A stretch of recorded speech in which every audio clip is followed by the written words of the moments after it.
Hello friends and welcome to Gyan Adda. हमारा next topic unit 4 का है features, types and process of entrepreneurship counselling.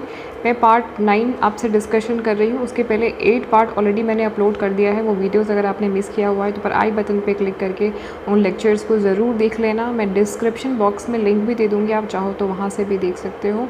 हमने इसके प्रीवियस लेक्चर में ये पढ़ा कि एंटरप्रेन्योरशिप काउंसलिंग के फीचर्स क्या हैं, उनकी कैरेक्टरिस्टिक्स क्या क्या चीज़ें होती हैं, एक ओवरव्यू हमने लिया। साथ ही ये समझा कि कंसल्टेंसी की नीड क्यों होती है किसी भी ऑर्गेनाइजेशन में, और एक काउंसलर की क्या कैरेक्टरिस्टिक्स होते हैं, क्या क्वालिटीज़ उनकी होती हैं। ये सारी चीज़ें हमने प्रीवियस लेक्चर में स्टडी किया है, वो आप ज़रूर से देख लेना। ज्ञान अड्डा पे नए हो तो चैनल को सब्सक्राइब कर लेना और बेल आइकन को भी प्रेस कर लेना, ताकि जब भी मैं आपके लिए कोई भी यूज़फुल वीडियोस डालूँ उसकी नोटिफिकेशन सबसे पहले आपको मिले। तो चलिए फटाफट एक ओवरव्यू ले लेते हैं एंटरप्रेन्योरशिप काउंसलिंग का। जैसा कि हमने ये डिस्कशन किया कि काउंसलिंग में क्या होता है कि कोई एम्प्लॉय अपनी प्रॉब्लम को लेके आता है, वो एम्प्लॉय आपका काउंसली होता है और अपनी समस्या को ऑर्गेनाइजेशन से संबंधित या अगर उसकी कोई इमोशनल या कोई पर्सनल प्रॉब्लम है तो वो शेयर करता है, वो डिस्कस करता है। किससे? काउंसलर से करता है। इस इंटेंशन के साथ में करता है कि वो उसके सारे जो इमोशनल स्ट्रेस हैं और जो उसके परफॉर्मेंस है वो सुधर जाए, इमोशनल स्ट्रेस है वो ओवरकम हो जाए और ऑर्गेनाइजेशन में वो अच्छी तरीके से अपना इनपुट दे सके। उसके प्रॉब्लम के कई रीज़न हो सकते हैं, ज़रूरी नहीं है कि वो ऑर्गेनाइजेशन के अंदर का ही कोई समस्या हो सकता है कि उसका कोई पर्सनल प्रॉब्लम हो, या हो सकता है कि उसको कोई टारगेट दिया जा रहा है वो ना कर पा रहा हो, इस वजह से वो अपना 100% इनपुट ना दे पा रहा हो। कोई भी तरीके की प्रॉब्लम हो सकती है। तो ऑर्गेनाइजेशन के अंदर में इस तरीके की एंटरप्रेन्योरशिप काउंसलिंग होती रहती है, ताकि जो भी संस्थान का उद्देश्य है, ऑब्जेक्टिव है, वो अचीव किया जा सके और एम्प्लॉयज़ की जो प्रॉब्लम है उनका सोल्यूशन निकाला जा सके, उनके लिए जो चैलेंजिंग सिचुएशन आ रही है उसको फेस करने में उनको हेल्प किया जा सके। ये चीज़ें मैंने अभी आपको हिंदी में एक्सप्लेन किया है, सामने आपके ये वही चीज़ें इंग्लिश में लिखी हुई हैं। हिंदी में इसलिए एक्सप्लेन किया ताकि आप उस चीज़ को समझ सको, लेकिन आप पेन कॉपी लेकर के ये सारी चीज़ें अपनी नोटबुक में लिख लेना ज़रूर से, क्योंकि एग्जामिनेशन में आपको ये कंटेंट ही काम आएगा, साथ ही एक्सप्लेनेशन भी काम आएगा। एक्सप्लेनेशन में आप खुद से भी बना के लिख सकते हो, बट आपके पास में एक कंटेंट रहेगा तो रिवीजन के लिए आपको थोड़ा सा आसान हो जाएगा। तो ये समझते हैं कि फ़ीचर्स क्या होते हैं एंटरप्रेन्योर काउंसलिंग के। एंटरप्रेन्योर का मतलब ये होता है someone who is taking the risk to start a business, जो भी कर रहा है। देखिए यहाँ पे एक टर्म आपकी स्क्रीन पर दिख रहा होगा एंटरप्रेन्योर। तो एंटरप्रेन्योर का मतलब क्या होता है? To start up a venture and taking risk in business और एनी ऑर्गेनाइजेशन। तो हम इसको एक वाइडर स्कोप पर पढ़ रहे हैं, एक वाइडर रेंज में पढ़ रहे हैं। तो जब भी हम एंटरप्रेन्योरशिप की बात करेंगे, इट मीन्स कि हम बात कर रहे हैं ऑर्गेनाइजेशन की, हम बात कर रहे हैं कंपनी की, हम बात कर रहे हैं बिज़नेस की। और हर एक सेगमेंट में जो काउंसलिंग का प्रोसीजर होता है वो लगभग सेम होता है, क्योंकि काउंसलिंग में यही होता है कि हम अपनी समस्या को, अपनी प्रॉब्लम को, अपनी चैलेंजेस को सामने वाले पर्सन से डिस्कस करते हैं, शेयर करते हैं। सामने वाला पर्सन अगर प्रोफेशनल काउंसलर है तो ही विल चार्ज, और if he is not a professional counsellor, like sometimes what we do कि हम अपने फ्रेंड से, हम अपने एम्प्लॉयर से या हम अपने ओनर से भी we just share our problems, and that is also kind of counselling. So यहाँ पे स्क्रीन पे आपको ऑर्गेनाइजेशन काउंसलिंग दिख रहा होगा, इससे कंफ्यूज मत होना। ऑर्गेनाइजेशन काउंसलिंग या entrepreneur counselling both are the same thing. So इसके फीचर्स क्या हैं? इसके फीचर्स ये हैं कि ये आपकी इमोशनल प्रॉब्लम को सबसे पहले तो डील करता है और इसमें डिस्कशन किया जाता है। इट इन्वॉल्व्स डिस्कशन, इसमें हाई लेवल पे डिस्कशन होता है, डीप डिस्कशन होता है, प्रॉपर कम्युनिकेशन होता है काउंसली एंड काउंसलर के बीच में। इसमें ओरल कम्युनिकेशन ज़्यादा होता है, मतलब हम अपनी मौखिक रूप से बोलचाल का इस्तेमाल करके अपनी बात को हम शेयर करते हैं, और इसमें गुड कम्युनिकेशन स्किल की भी रिक्वायरमेंट होती है, तभी काउंसलर आपकी सहायता कर पाएगा, वो आपको सही गाइड कर पाएगा। अगर काउंसलर खुद ही बोलने में असक्षम होगा, अपनी बात को डिलीवर करने में वो खुद ही इतना उसके पास स्किल नहीं होगा कि अपनी बात को आप तक पहुंचा सके, कन्विंस कर सके या मोटिवेट कर सके, तो वो आपकी प्रॉब्लम को कभी सॉल्व नहीं कर सकता है। ट्राई टू एंड और डिक्रीज फ्रस्ट्रेशन, मतलब काउंसलर का जो काम होता है वो ये होता है कि वो ये प्रयास करता है कि आपका जो फ्रस्ट्रेशन है, जो स्ट्रेस है, जो आपका प्रॉब्लम है, उसको या तो वो ख़त्म कर दे या वो उसको डिक्रीज़ कर दे टोटली, या ख़त्म कर दे या डिक्रीज़ कर दे, ये चीज़ें होती हैं। फिर है नेक्स्ट की अंडरस्टैंडिंग एम्प्लॉय इमोशनल डिसऑर्डर। अब इसमें क्या है कि जो भी एम्प्लॉई है उसका इमोशनल जो भी डिसऑर्डर है, मतलब कि वो इमोशनल लेवल पे अगर स्ट्रेस्ड आउट है, परेशान है, टेंशनाइज है, तो उसको समझना ये बहुत महत्वपूर्ण है। बिना आप समझे किसी का क्या सोल्यूशन आप दे पाओगे। एक्सक्लूडिंग जॉब इनकन्वीनियंस, अगर किसी भी जॉब से या किसी भी टास्क से उसको इनकन्वीनियंस, असुविधा है, तो उसके बारे में डिस्कशन करना और उस पे उसको प्रॉब्लम के जो सोल्यूशन है वो फाइंड आउट करा के हेल्प कराना। जो भी कन्फ्लिक्ट है, जो भी विवाद है, उसको रिमूव करना। ऑर्गेनाइजेशन के चेंज के लिए भी ये काफ़ी इंपॉर्टेंट होता है। कई बार ऑर्गेनाइजेशन अपनी इन्वायरमेंट के अंदर में, अपने स्ट्रक्चर के अंदर में कुछ चेंज करना चाहती है। कभी कभी ऐसा होता है कि दो ऑर्गेनाइजेशन को मर्ज करने की बात होती है या एक्विजिशन करने की बात होती है, तो वहाँ पे भी ऑर्गेनाइजेशनल काउंसलिंग बहुत इंपॉर्टेंट होती है। तो जब अपने आप ऑर्गेनाइजेशन को चेंज करना चाहते हो, सेटअप में चेंज करना चाहते हो, तो वहाँ पे भी काउंसलिंग काफ़ी इंपॉर्टेंट होती है। गिविंग एडवाइस दिया जाता है, आपकी थिंकिंग को क्लैरिफाई किया जाता है, आपकी जो डिसीजन मेकिंग एबिलिटी है उसको बढ़ाई जाती है, और आपके इमोशनल टेंशन को रिलीज़ करने का एक प्रोसेस है ये एंटरप्रेन्योर काउंसलिंग। साथ ही analysis of strength and weakness, employee अपने स्ट्रेंथ और वीकनेस का आंकलन करता है, एनालिसिस करता है, अपनी स्ट्रेंथ पे और काम करता है ताकि उसको और स्ट्रेंथन कर सके, और अपनी वीकनेस पे और काम करता है कि उसको डिक्रीज़ किया जा सके। तो ये कुछ ऑर्गेनाइजेशन काउंसिल के या एंटरप्रेन्योर काउंसलिंग के इंपॉर्टेंट फीचर हैं। ज़रूर से इसको पेन डाउन कर लेना, दिस इज़ मोस्ट इंपॉर्टेंट। आपके यूनिट 4 में ये बहुत इंपॉर्टेंट टॉपिक है, इसको मिस नहीं करना है। एंटरप्रेन्योर काउंसलिंग के कुछ टाइप्स होते हैं, फटाफट से टाइप देख लो। 3 टाइप होते हैं। पहला तो होता है डायरेक्टिव काउंसलिंग, दूसरा होता है नॉन डायरेक्टिव काउंसलिंग, और तीसरा होता है पार्टिसिपेटिव और कोऑपरेटिव काउंसलिंग। अब फटाफट से इसको समझ लेते हैं हम अपनी ओन लैंग्वेज में। डायरेक्टिव काउंसलिंग में क्या होता है कि काउंसलर काफ़ी इंपॉर्टेंट रोल प्ले करता है और एक एम्पैथेटिक लिसनर की तरह से आपकी बात को सुनता है। और मतलब एम्पैथेटिक लिसनर का मतलब ये हुआ कि बहुत ही सहानुभूति तरीके से, बिना जज किए आपको वो सुनता है, आपको सांत्वना देता है और डिसीजन लेता है right about the right course of action for the employees के लिए वो राइट कोर्स ऑफ एक्शन लेता है बहुत ही एम्पैथी के साथ में। मतलब आपकी समस्या को अपनी समस्या समझते हुए वो बहुत ही गंभीरता से सुनता है, इस प्रकार से सुनता है जैसे मानो वो उसी की समस्या हो। काउंसलर यहाँ पे मोटिवेट भी करता है एम्प्लॉय को और उसको सजेस्ट भी करता है कि जो उन्होंने कोर्स ऑफ एक्शन बोले हैं आप उसको फॉलो करो। तो वो काफ़ी पॉजिटिव तरीके से आपको इन्फ्लुएंस करने की कोशिश करता है, पूरी तरीके से आपकी समस्या को सुन के उसका समाधान निकालने की कोशिश करता है। इसीलिए इसको बोला जाता है डायरेक्टिव काउंसलिंग, मतलब कि काउंसलर आपको पूरी तरीके से डायरेक्शन देता है। नॉन डायरेक्टिव काउंसलिंग में क्या होता है, थोड़ा सा इसमें चेंज होता है। मतलब जो काउंसलर होता है वो आपकी समस्या को सुनता है और वो आपको सुनने के साथ में वो आपको प्रोवोक भी करता है कि आप अपनी समस्या को एक्सप्लेन करिए, अच्छे से पूरा डीपली एक्सप्लेन करिए, और आपकी समस्या को अंडरस्टैंड करता है। और आपका जो कोर्स ऑफ एक्शन है आपसे कहता है कि आप खुद ही अपनी समस्या का समाधान आप करिए, जो भी पॉसिबल सोल्यूशन है आप खुद ब्रेनस्टॉर्म करिए और आप बताइए कि आपके हिसाब से आपकी समस्या का क्या समाधान होना चाहिए। मतलब वो अपनी चीज़ें आप पे ना थोप करके आपके ही मुंह से आपकी ही समस्या का आपसे ही समाधान निकलवाने का प्रयास करता है। तो वही चीज़ें यहाँ पे लिखी हुई हैं। और जो भी सोल्यूशन फाइंडिंग प्रोसेस है वो एम्प्लॉय के ही ऊपर में छोड़ दिया जाता है और इसीलिए इसे क्लाइंट सेंटर्ड काउंसलिंग भी बोला जाता है। काफ़ी इंपॉर्टेंट है। Non directive counselling explanation English में सामने आपकी वही चीज़ें लिखी हुई हैं, मैं एक बार फटाफट आपके लिए रीड कर देती हूँ। वैसे मैंने एक्सप्लेन जो किया है हिंदी में वही यहाँ पे इंग्लिश में लिखा है कि काउंसलर यूज़ करता है इस टाइप की काउंसलिंग को।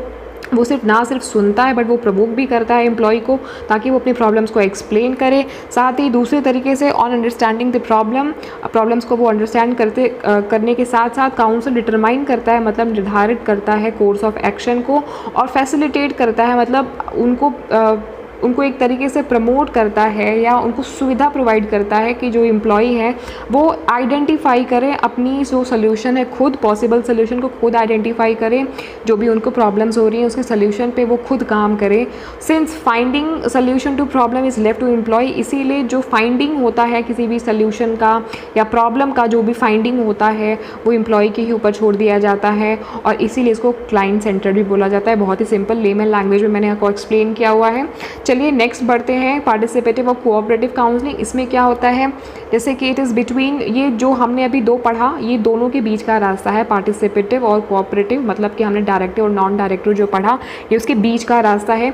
इसमें जो काउंसलर होता है, here both the counsellor and counselled, ठीक है, डेवलप क्लोज मेंटल रिलेशनशिप, मतलब कि जो काउंसलर है और जो काउंसली है, मतलब जो समस्या को लेके जा रहा है और इस समस्या का समाधान निकाल रहा है, वो काफ़ी क्लोज मेंटल रिलेशन डेवलप करते हैं और बहुत सारे डिस्कशन करते हैं, आइडियाज़ बहुत सारे एक्सचेंज करते हैं, बहुत सारी फीलिंग्स को एक्सचेंज करते हैं। मतलब भाई जो काउंसलर है वो भी अपनी फीलिंग को एक्सचेंज करता है, सामने वाले की भी फीलिंग सुनता है, उससे दोनों का नॉलेज बढ़ता है, इन्फॉर्मेशन भी दोनों का बढ़ता है। और फिर उसके बाद में इन चीज़ों को करते हुए वो to overcome the problem of counselling की समस्या से ओवरकम करने के लिए काफ़ी डीप डिस्कशन होता है, एक बीच का रास्ता होता है। Since the possible solution inputs are also collected from the counselee, और काउंसली से ही पॉसिबल सोल्यूशन भी कलेक्ट करा जाता है और उसका भी पार्टिसिपेशन होने की वजह से इसको बोलते हैं पार्टिसिपेटिव काउंसलिंग। अब देखो इसमें क्या है कि इसमें जो भी बंदा अपनी प्रॉब्लम को शेयर कर रहा है, डिस्कस कर रहा है, उससे उसके सोल्यूशन भी पूछे जाते हैं और साथ ही जो काउंसलर होता है वो अपना भी सोल्यूशन देता है। आपको सिर्फ मतलब आपका भी ओपिनियन सुनता है, अपना भी ओपिनियन रखता है और डीप डिस्कशन इस पे होता है, इसीलिए इसको पार्टिसिपेटिव कोऑपरेटिव दोनों ही बोलते हैं। आई होप कि आपको समझ में आया होगा। अब तीनों का जो यूज़ है ना वो बहुत अलग अलग तरीके से होता है। जैसे डायरेक्टिव क्या है कि डायरेक्टिव का इस्तेमाल ज़्यादातर वहाँ पे होता है जब एम्प्लॉई टोटली ब्लैंक है, मतलब जो काउंसली है टोटली ब्लैंक है, उसको पता ही नहीं कि उसको क्या करना है, वो अनेबल है कोई भी चीज़, कोई भी कोर्स ऑफ एक्शन डिसाइड करने के लिए, उसको किधर जाना है नहीं पता है, तो ऐसी सिचुएशन उसको डायरेक्ट किया जाता है। नॉन डायरेक्टिव वाला कहाँ होता है, यहाँ ये होता है कि कुछ ऐसे एम्प्लॉयज़ होते हैं जो अपनी प्रॉब्लम को एक बार एक्सप्लेन कर देते हैं, बट वो इतने केपेबल होते हैं कि वो डिसीज़न ले सकते हैं या वो डिसाइड कर सकते हैं, उनके पास खुद का भी नॉलेज होता है, बस वो थोड़ा सा दिग्भ्रमित हो जाते हैं, कंफ्यूज्ड हो जाते हैं, इस वजह से उनको हेल्प लेने की ज़रूरत पड़ती है, किसी काउंसलर से या किसी से डिस्कशन करने की ज़रूरत पड़ती है। तो वो इतना कैलिबर उनके पास में होता है, बट कई बार क्या होता है हम जब प्रॉब्लम में होते हैं तो हमारा माइंड डाइवर्ट हो जाता है, तो नॉन डायरेक्टिव वाला वहाँ पर काम आ जाता है। पार्टिसिपेटिव क्या होता है कि ये काफ़ी मतलब पार्टिसिपेटिव काउंसलिंग इज़ इफ़ेक्टिव, ये तब इफ़ेक्टिव है ऐसी ऑर्गेनाइजेशन में इफ़ेक्टिव है जब ऑर्गेनाइजेशन कुछ कोई चेंज करना चाहती है। ऑर्गेनाइजेशन चेंज करना चाहती है का मतलब समझो कि मर्जर एंड एक्विजिशन होने वाला है, मतलब दो कंपनी ए और बी आपस में मर्ज होने वाली है, या ए एक्वायर करना चाहती है किसी बी कंपनी को, ठीक है, तो मर्जर या एक्विजिशन की कोई सिचुएशन बन रही है या कोई टेक्नोलॉजी चेंज हुई है, सपोज़ करो कि कोई IT की न्यू टेक्नोलॉजी आई है जो कि आपकी ऑर्गेनाइजेशन उसको अडॉप्ट करना चाहती है, या कोई डिजिटल पेमेंट सिस्टम मोड आया हुआ है जिसको आपकी ऑर्गेनाइजेशन अडॉप्ट करना चाहती है, तो वहाँ पे पार्टिसिपेटिव काउंसलिंग होता है। या बिजनेस प्रोसेस री इंजीनियरिंग होता है, वहाँ पे मतलब बिजनेस प्रोसेस से रिलेटेड कुछ भी चीज़ वहाँ पे चेंजेस करना है, या पॉलिसी रिलेटेड कोई ऑर्गेनाइजेशन में चेंज करना है, तो वहाँ पे पार्टिसिपेटिव काउंसलिंग होता है। मतलब एम्प्लॉय की भी बात सुनी जाती है और जो एम्प्लॉयर होता है वो भी अपनी बातों को शेयर करता है, दोनों का एकदम जॉइंट डिस्कशन वहाँ पे होता है। देखो यहाँ पे अब प्रोसेस जानते हैं, दो स्टेज है, स्टेज 1 और स्टेज 2। किसी भी ऑर्गेनाइजेशन काउंसलिंग में या एंटरप्रेन्योरशिप काउंसलिंग में बेसिकली आपके 2 स्टेज होते हैं। पहले स्टेज में आपके 4 स्टेप्स हैं, दूसरे स्टेज में आपके 3 स्टेप्स हैं। ओके, तो यहाँ पे मैंने डायग्राम्स आपको इसलिए समझाया हुआ है क्योंकि आपको एग्जामिनेशन में ये डायग्राम बनाना पड़ेगा।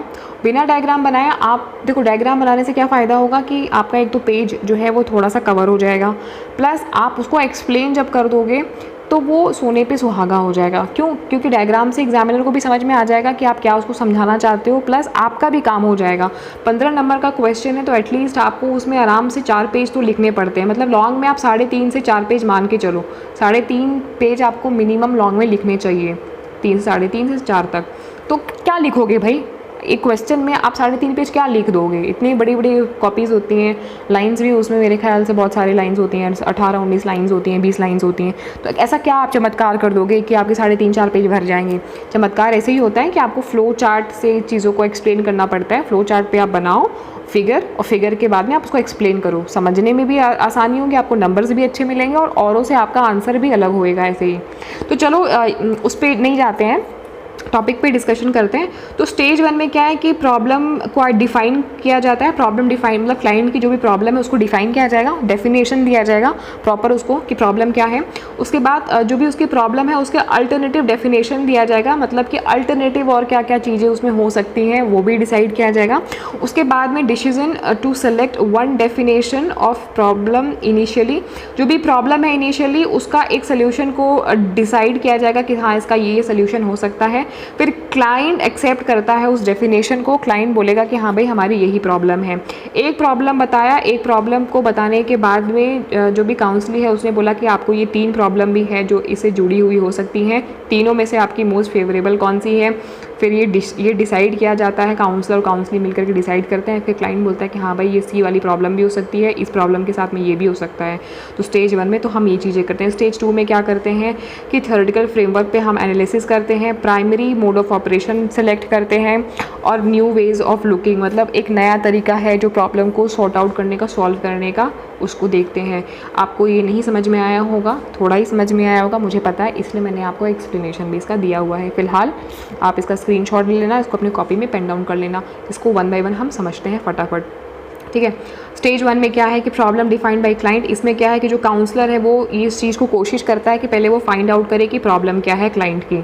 इसमें क्लाइंट की प्रॉब्लम को फाइंड आउट किया जाता है कि भैया क्लाइंट को समस्या क्या है, समस्या तो पहले समझ में आए। दूसरा है generation of an alternative definition of the problem.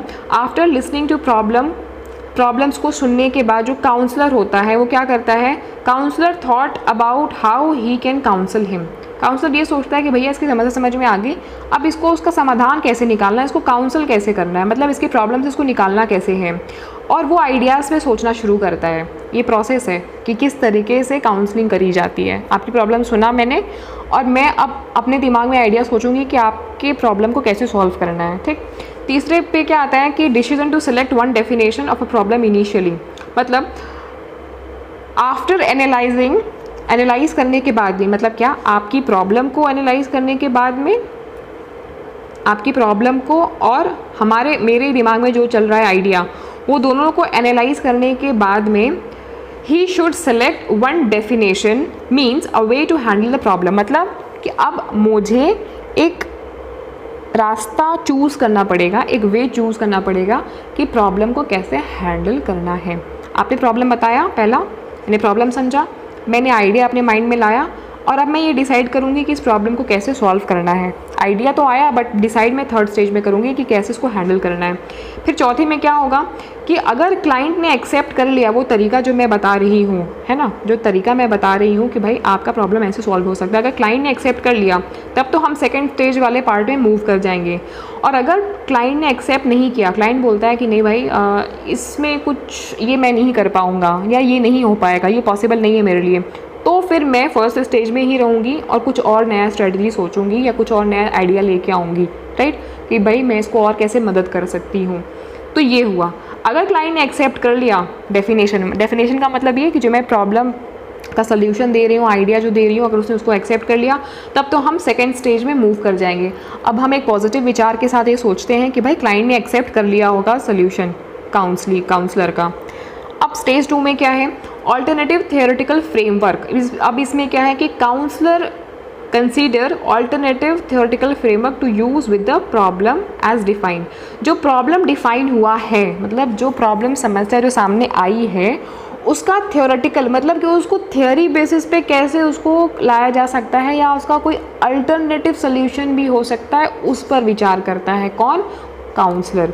दूसरा यहाँ पे सेकंड पॉइंट होगा कि select A primary mode of operation. अब इसमें क्या है कि जो काउंसलर है वो सेलेक्ट करता है एक primary mode of operation that has accompanied theory, मतलब कि जो थियोरी पे ऑलरेडी काम हो चुका है या जो उसको पहले पूरा पढ़ते हैं, that has accompanied theory, skill, qualities, technique and verbal and non verbal behaviour. अब काउंसलर सेलेक्ट करता है कि ये जो पर्टिकुलर प्रॉब्लम है, इस प्रॉब्लम को किन क्वालिटीज़, किन स्किल्स की रिक्वायरमेंट हो सकती है या क्या टेक्निक हम इस्तेमाल कर सकते हैं, वर्बल बिहेवियर पे जाना है, नॉन वर्बल बिहेवियर पर जाना है, किस तरीके से हम इसको ऑपरेट कर सकते हैं, प्राइमरी मोड पर किस तरीके से हम उसको सॉल्व कर सकते हैं, और उसको वो असिस्ट करता है, एम्प्लॉय को असिस्ट करता है।